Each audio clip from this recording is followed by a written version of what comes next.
While studying the Quran, it is impossible not to discern Muhammad's hatred for the Judaized Arabs. This is reflected by his followers' attitude throughout the centuries and into the 21st. What were his reasons? It is important that we first explain the expression itself. Anti-Semitism is the prejudice against or hostility toward Jews as a group. The prejudice or hostility is usually characterized by a combination of religious, racial, cultural, and ethnic biases.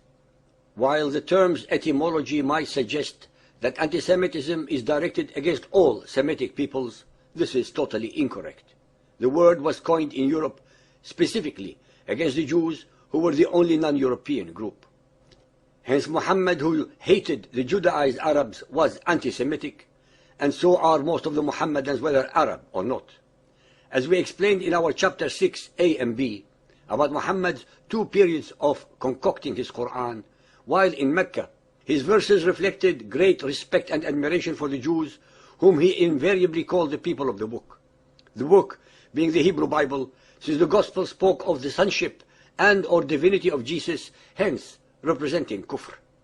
I must point out as many times as necessary that all the records that are available to humanity regarding Muhammad, his Quran and the Hadiths are totally one-sided, coming only from his followers. We have not got a single independent record to substantiate or support these reports.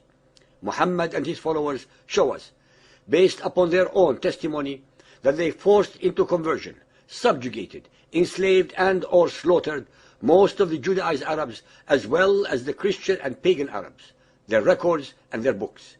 We have absolutely nothing but Muhammad's and his followers' words that are as real and reliable as the mirage of the Arabian desert.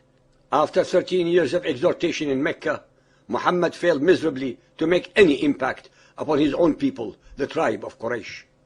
13 years of hard effort yielded the abysmal number of 78 followers, most of whom were close friends and slaves, both male and female. When he first arrived at Medina, the Judaized Arabs considered him a brother monotheist who was attempting to bring forth the concept of a one and only God to pagan Arabia.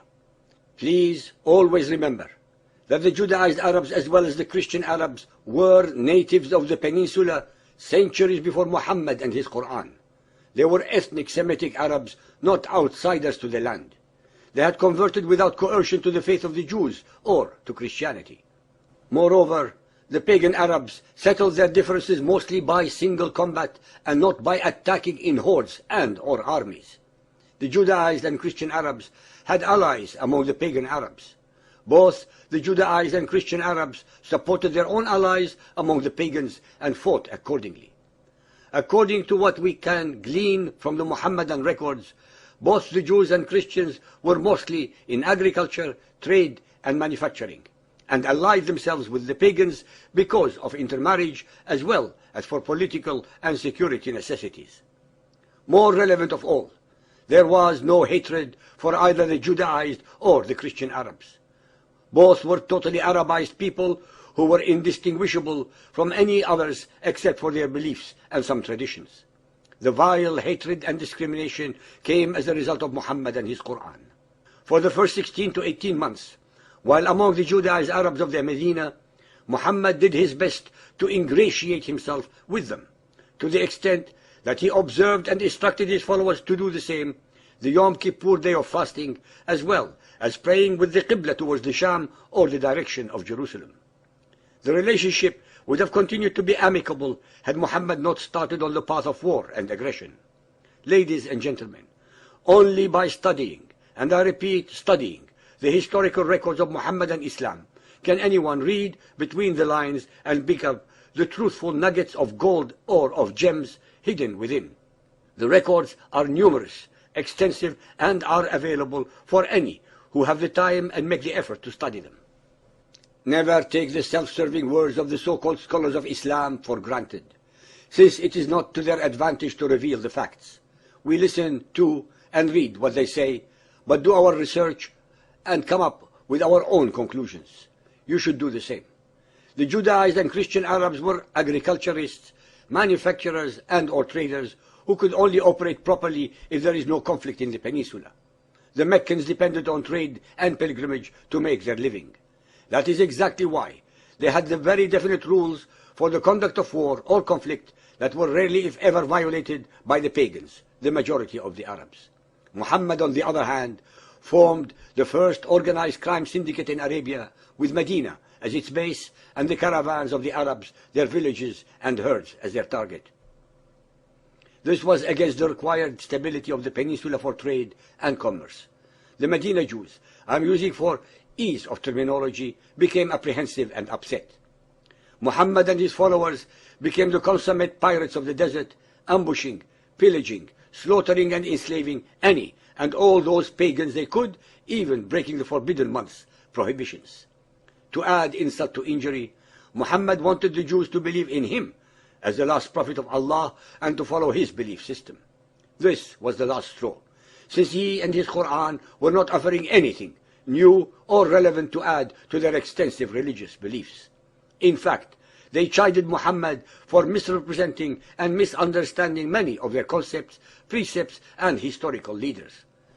Muhammad, who was doing his best to impress upon his mostly illiterate, superstitious, and ignorant followers that he was actually the promised Messiah of the Jews and Christians, could not tolerate such obvious and dangerous people who were exposing his weaknesses and foibles. After about 16 months, Muhammad started directing his wrath totally against the Jews. He redirected the Qibla towards the pagan Kaaba and stopped the fast of Ashura and instituted the month of Ramadan instead. His Quranic verses became more and more hateful, strident, and uncompromising.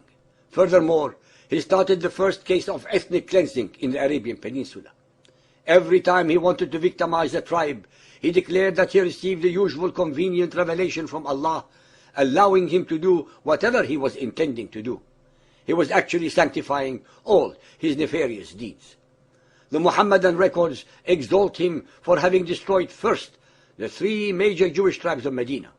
This was followed by Khaybar and others. At the same time, he and his followers were slaughtering, enslaving, plundering and raping pagan Arabs as well as Christian ones.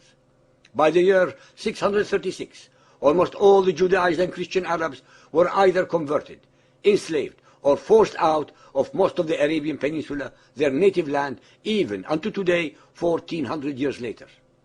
The Quran and Hadith are full of verses that show virulent hatred for the Jews.